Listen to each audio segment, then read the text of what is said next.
Parti, l'Akba Omer. On va, Amen. On va, Be'ezrat Hashem, alors voir encore une fois quelques explications par rapport à l'Akba Omer. Alors celui qui était là Shabbat, on va juste répéter ce qu'on a dit Shabbat et continuer. On sait que, alors ce que je vais dire maintenant, c'est le Orged d'Aliyahu. C'est un livre extraordinaire que j'ai à la maison. Tu ne le trouveras nulle part ailleurs, comme dirait Gilles Hardy. D'accord. Il faudrait le rééditer. C'est un des livres qui m'a beaucoup marqué dans mon étude. Énormément. Orged d'Aliyahu. C'est un livre qui a été écrit par le Rav Gedaliou Shor, qui était Rosh Yeshiva aux États-Unis. Mais c'est d'une profondeur. J'ai rarement vu une profondeur comme ça, vraiment extraordinaire. Bref, et là-bas il explique. Les perruches de Guilardi, je ne sais pas. Non, ça c'est Gilles. Alors écoute bien, il explique. On avait dit ça Shabbat. On avait dit ça Shabbat déjà, comme ça on peut avancer. Juste je te répète, parce qu'on n'avait pas pu l'enregistrer. Vous s'arrêter là ou... Non mais là ça c'est. Non mais c'est. Il fait la Chazara, il n'est pas comme les autres. Je connais pas. Il était gentil en tout cas, Gilles Hardy. Ah écoutez bien, il explique que Yemei Sphira, les jours du compte de Homer, se partagent en 3 parties. Ces 3 parties correspondent à ce qui est écrit dans la Mishnah en Pirkei Avot, Ashlosh Dvarim Ha'olam Omed, à la Torah, à la Avoda, les 2 premières parties qui sont jusqu'au 33e jour du Homer. Les 2 premières parties correspondent à quoi? À Gemilut Chasadim et à la Avoda. La véritable achana, la véritable préparation à Matan Torah, se préparer à recevoir la Torah, commence vraiment à partir de l'Akba Omer. Velama, Behemet. Pourquoi est-ce que on va se préparer à Shavuot? Voilà, mais pourquoi ça commence d'Afka à l'Akba Omer? Qu'est-ce qu'il y a eu de particulier au jour de l'Akba Omer? Pourquoi l'Akba Omer? On l'a dit Shabbat, tu dois savoir, tu étais là, attention, tu as écouté. Pas du tout, écoute bien. Premièrement, on avait dit, parce que de Pessah jusqu'à l'Akba Omer, donc jusqu'avant l'Akba Omer, on a 32 jours. 32 jours, lève. Et c'est quoi le lève? C'est le cœur. Lève, c'est le cœur. Et c'est quoi l'importance du cœur? On avait dit que le cœur, c'est la transmission. Là où shochen, là où résident les volontés de l'homme. Donc on a 32 jours pour aiguiser, apprendre, connaître, savoir, dévoiler. Après, ses volontés. Avant de pouvoir les diriger, on va apprendre à les connaître. Avant de savoir ce que tu fais avec, il faut apprendre à savoir qui tu es. Si pas qui tu es, la direction elle sera pas assistée. Tu as compris ce que ça veut dire? Il a fait. Donc on a lève. Lève, c'est quoi? C'est écrit dans Pirkei Avot. Asek retzoncha kirtzono. Fais ta volonté. Sa volonté. C'est-à-dire fabrique ta volonté. Fais en sorte que ta volonté devienne sa volonté. Pourquoi? Comme ça, Kadosh Baruch Hu, qu'est-ce qu'il fait? Il va faire que les autres feront ta volonté. Mida keneged mida. La manière que toi, tu es capable de mettre ta volonté entièrement au service d'Hachem et de fabriquer ta volonté, calquer ta volonté à celle de Dieu. Alors, Kadosh Baruch Hu, il fera en sorte, Mida keneged mida, que lorsque toi voudras des choses, alors les gens en face de toi voudront ce que toi tu veux et accepteront ce que tu veux. Shamata. Donc on a 32 jours à Bi Yossi pour Behemet, parfaire, connaître, apprendre, dévoiler cette volonté profonde intérieure qui me définit. Parce qu'on a dit plus d'une fois, 1 milliard de fois, Rabbi Julien, qu'est-ce qui me définit? Comment je définis l'homme? Tu définis l'homme, Kaviachol c'est une image, comme tu définis Dieu. Pourquoi je dis ça? Puisqu'il y a écrit dans la Torah, Betzel Meokim bara oton. Dieu il a créé l'homme à son image, mais Dieu n'a pas d'image, il n'a pas de corps. Donc il parle de quoi? Du mélange ici de spiritualité. Et nous dit le Harizal, la seule chose qu'on peut dire de Dieu, puisqu'il y a l'infini, donc tu ne veux pas définir l'infini. Mais nous on a un cerveau humain, on est fait de matière, la matière elle est finie, donc définie. Donc on ne peut comprendre et analyser les choses que de manière définie. Donc pour pouvoir comprendre Dieu, Dieu nous permet de le définir par rapport à nous, pas par rapport à lui. Et donc la seule chose qu'on sait, Kaviachol, de Dieu, il dit le Harizal, c'est qu'Akadosh Baruch Hu, si tu devais le définir en tant qu'humain, nous, pas en tant qu'humain Dieu, nous, si on le définit par rapport à nous qui sommes humains, alors Akadosh Baruch Hu, il est quoi? Il est entièrement volonté. Et c'est ça qui est écrit. Betzel Mokim Baroto, lorsque Dieu il dit, je vais créer un être unique qui va me ressembler, il va me ressembler dans quoi? Dans la volonté. C'est-à-dire que ce qui va définir cette création, cette créature, c'est quoi? C'est sa volonté. Donc l'homme est entièrement volonté. Ce qui te définit, c'est la volonté. Et comme on l'a dit plus d'une fois, l'homme est ce qu'il veut être. Tu deviens ce que tu es. Apprends à savoir qui tu es pour devenir véritablement ce que tu es.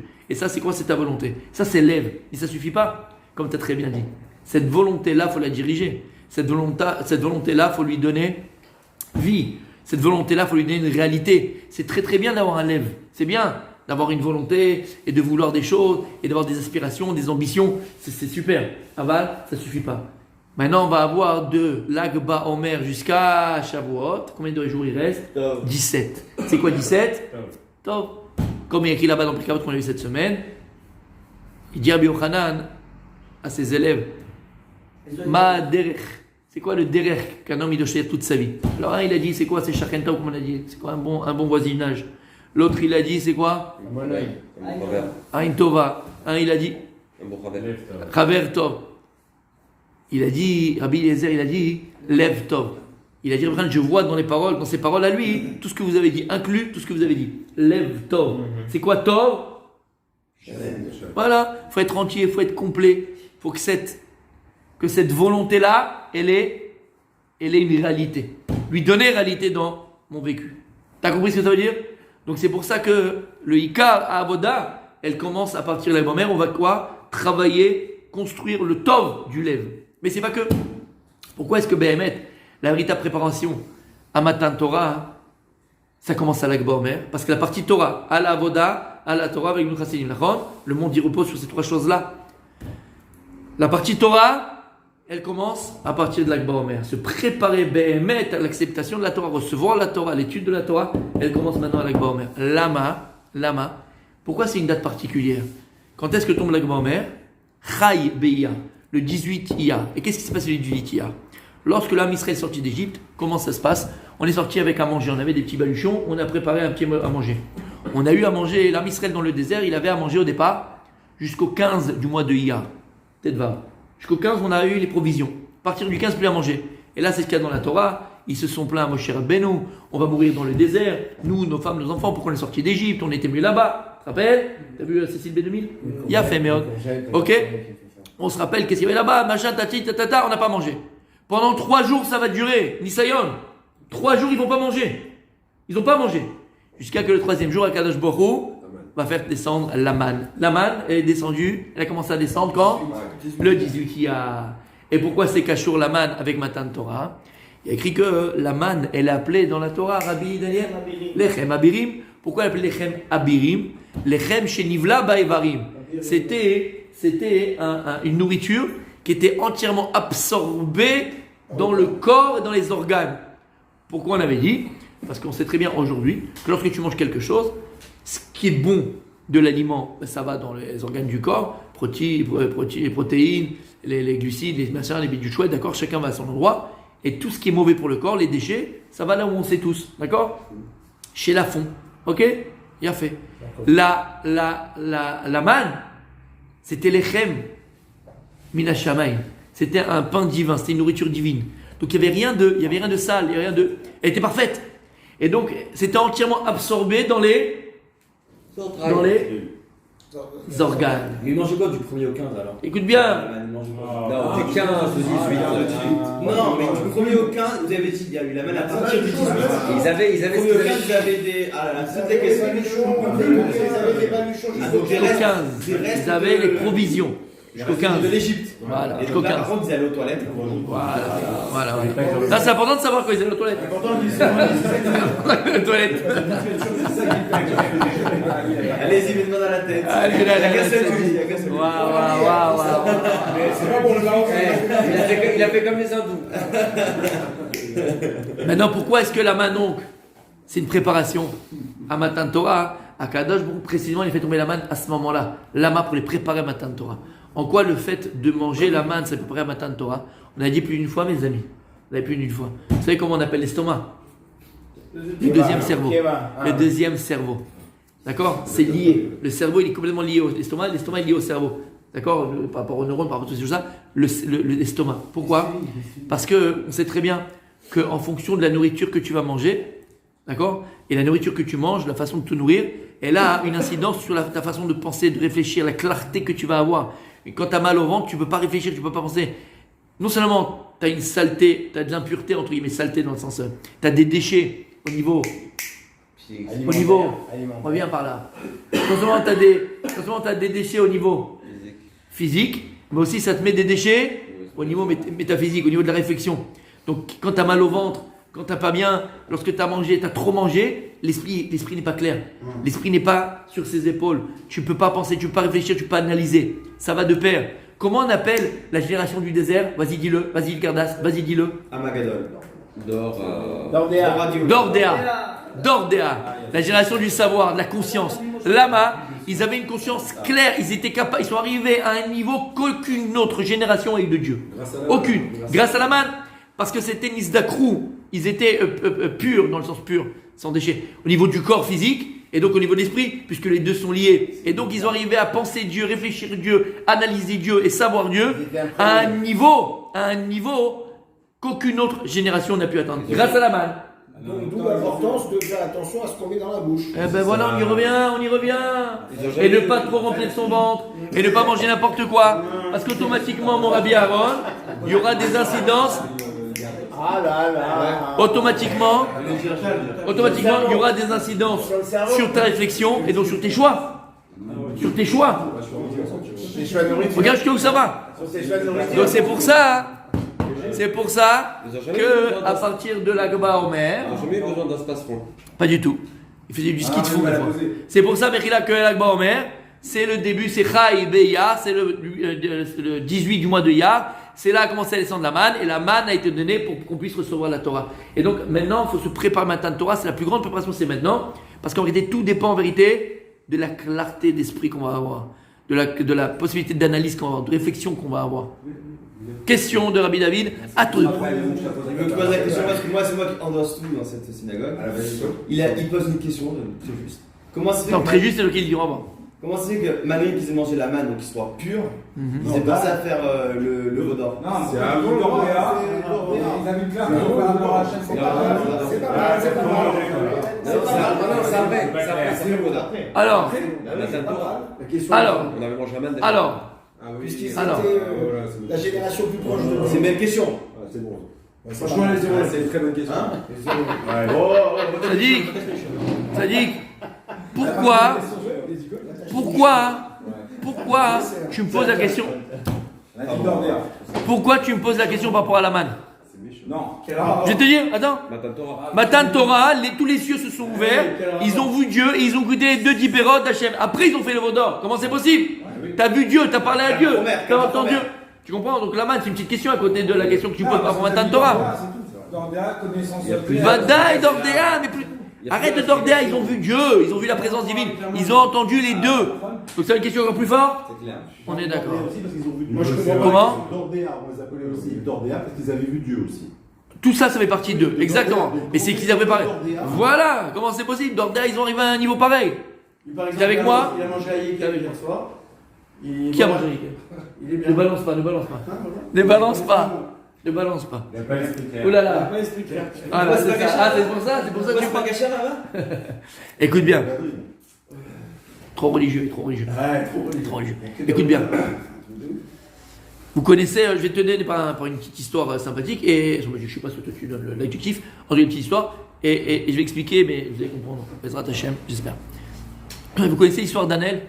De quoi? La petite fille Annelle? Le livre. Ok.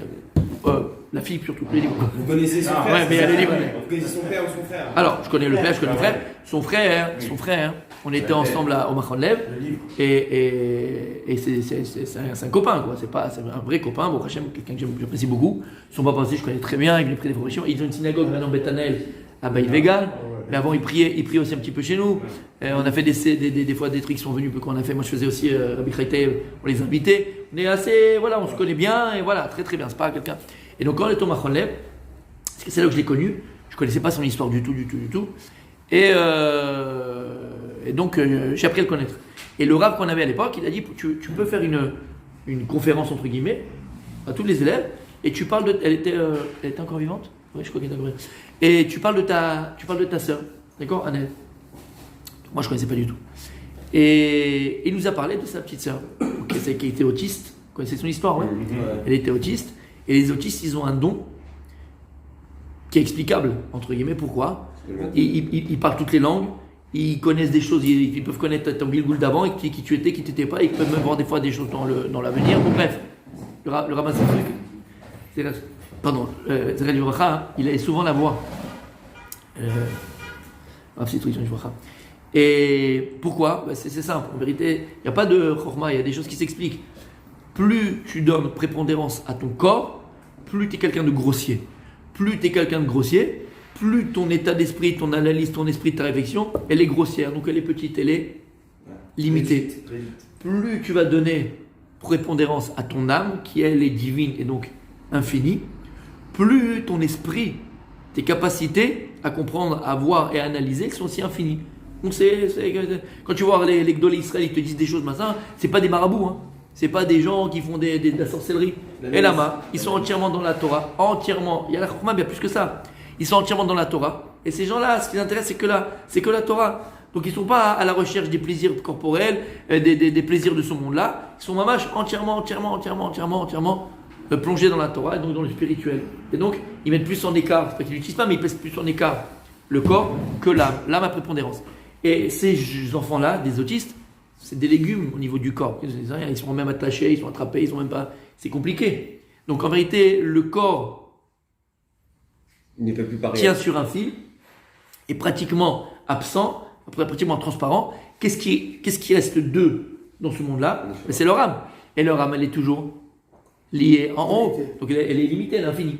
Et donc, pour te dire quoi ? Pour te dire qu'il nous a raconté un petit peu sa vie, comment, machin, sa sœur et tout ça, comment elle a commencé à parler par l'ordinateur.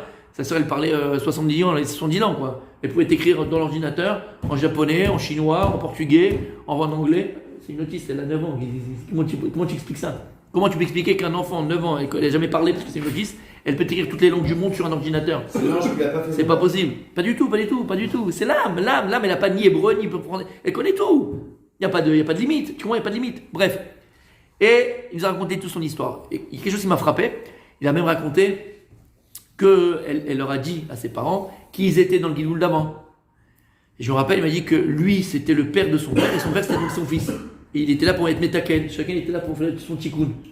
D'accord, mon copain, c'était le père de son père, dans le Gilgoul d'avant. Pour te dire. Mon copain ? Le frère d'Anaël. Oui, le frère d'Anaël. C'est son grand-père. Il a dit ? Non, dans le Gilgoul d'avant, c'était le père de son père. Parce qu'on elle n'était pas là. Elle, c'est pas, je ne me rappelle plus qui elle était. Mais dans la vie antérieure, c'est pas son grand-père. Ah, ok. Dans la vie antérieure, c'est une autre vie avec des autres corps. Voilà, exactement. Patrick Bouvet, mais d'ailleurs, il a participé à la construction de la synagogue. Il est très proche d'Anaël parce qu'elle lui avait annoncé qu'il était capot pendant la Deuxième Guerre mondiale. Ouais, et qu'il devait faire le tikkun, il était capot pendant la. Et c'est vrai qu'il est converti. Personne ne le sait. Bon, ça, je ne sais pas, en tout cas. En tout cas, c'est un capot. Il n'est pas juif de naissance. Sa mère, elle a vu. Sa mère n'est pas juive. Je ne savais pas. Il a fait ça, je ne savais pas. En tout cas, il a dit quelque chose de. Il nous a raconté des trucs. Il ne comprenait pas depuis qu'elle est petite. D'accord ? Il ne comprenait pas à une heure précise, je sais pas, à midi 10 ou à midi 14 ou à midi 15. Elle était là, hop, elle fermait les yeux, elle dormait. Pendant une demi-heure, et mamache tous les jours à la même heure. Et quand elle a commencé à communiquer, ils lui ont posé la question. Comment ça se fait qu'à cette même heure, tu fermes les yeux et tu dors, entre guillemets ? Elle avait répondu qu'à ce moment-là, dans le ciel, Akadosh il fait un shiur, il va chez le Mala, et toutes les âmes doivent monter pour écouter le shiur d'Akadosh Baruch Hu. Et donc c'est pour ça qu'elle va écouter le shiur d'Hachem. Pour juste que, voilà, des trucs, je t'en passe, hein, ça a duré 2 heures cette conférence. Moi, je me rappelle un petit peu, lisez le livre, si vous allez voir le livre. Il avait raconté qu'il avait un meilleur copain à lui quand il était petit, il venait chez lui à la maison, et à chaque fois qu'il voyait un film ensemble, d'accord, et qu'il y avait des coups de feu, le gosse il transpirait, il n'était pas bien, il ne peut pas passer dans la pièce, d'accord. Et donc bon, ils ne comprenaient pas. Et après il avait demandé à Ned pourquoi il est comme ça. Et en fait lui aussi, il avait vécu la Deuxième Guerre mondiale, il avait été tué par un nazi, une balle dans la tête. Et donc inconsciemment ça lui faisait peur. Donc elle a dit des choses de fou. Et je me rappelle toujours, après on a pu lui poser des questions. Et quelqu'un qui a posé une question comme ça, hein, après tout ce qu'il a raconté, c'est un truc de fou, d'accord. Il dit mais tu vis avec le Hémet.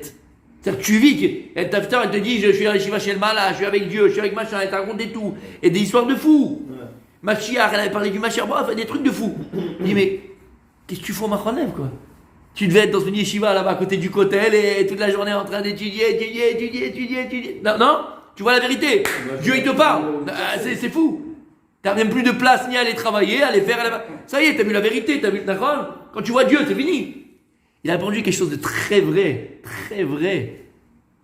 Et il a dit, la même manière que la vérité, elle est claire, la même manière, bah de l'autre côté, le Yetzara, il est aussi fort. Et malgré cette vérité que je vois et qu'on a vu et que machin, bah voilà. Le Yetzara, il est aussi fort. Et ce klal-là, Kol Gadol Michavero Yetzro Gadol Emeno. Tout celui qui est plus grand que son ami dans la spiritualité, dans la Torah, son Yetzara, il est plus grand. Ça veut dire quoi? Ça veut dire que, il dit Rav Dessler que pour garder, comment dire Izoun? Équilibre. Pour garder un équilibre, d'accord? Et en vérité, le libre arbitre, il faut que le Yetzirah, il soit proportionnel à la force de la personne. Mais il dit attention, c'est pas dire que le Yetzirah de l'autre, il est plus fort, il est plus grand. C'est pas dire ça. C'est que le Yetzirah, il est proportionnel au potentiel de top de la personne. Je donne l'exemple, il dira Dessler par exemple. Un type, lui, son niveau, d'accord, c'est de se lever à la tefila béminyan ou pas béminyan. D'accord? Et il a envie d'aller, il a un désir d'aller parce qu'il a compris que c'est important, il sait que c'est important. Mais d'un autre côté, le Yetzirah, il est là pour lui dire, mais il fait bon, reste dans le lit, il fait truc, il est tard, il est ce que tu veux. D'accord? Tu comprends? Il a son Yetzirah ici. Maintenant, tu vas prendre le plus grand sadique. Lui, le grand sadique, c'est quoi? Son Yetzirah, il a étudié 25 pages de Gemara, normalement il en fait 26. Et là, Yetzirah, il dit, bon, aujourd'hui t'es fatigué, regarde, t'as mal dormi, t'as mal au dos, t'as mal ceci, t'as mal cela, t'as rendez-vous, t'as un machin, t'as l'odama. Il va pas lui faire 25, il va faire 26. Toi, qu'est-ce que tu dis quand tu vas ça? Tu dis, elle va que c'est ça, mon Yetzirah. C'est vrai, c'est pas le même Yetzirah. Mais le corps du Yetzirah, la force du Yetzirah, la puissance du Yetzirah, de ne pas faire la 26e, par rapport à celui de ne pas se lever, c'est le même. La guerre à devoir accomplir, c'est la même. T'as compris ce que ça veut dire? T'as compris ce que ça veut dire? Bien fait. T'as compris ce que ça veut dire? C'est que je viens te dire maintenant, même si je te mets Baba Salé ici, ou je te mets à Kadosh Baruch Hu, ça enlèvera. Bien au contraire, ça augmentera le potentiel des Yetzirah de l'autre côté. Voilà ce que ça veut dire. Donc, si Dieu veut, quand il y aura Mashiach, tout sera dévoilé. Tout sera dévoilé. Donc, il y aura un plus gros Yetzirah. C'est pour ça, c'est pour ça qu'écrit dans ma Sechet Souka, que Kadosh Baruch Hu, Bebiat HaMashiach, il fera la Shrita au Yetzirah. Shrot Oto. Parce que s'il n'y a pas, il y aura encore, il sera autant, il n'y a plus Yetzirah. On continue, et tu comprends pourquoi, on continue demain, mes enfants.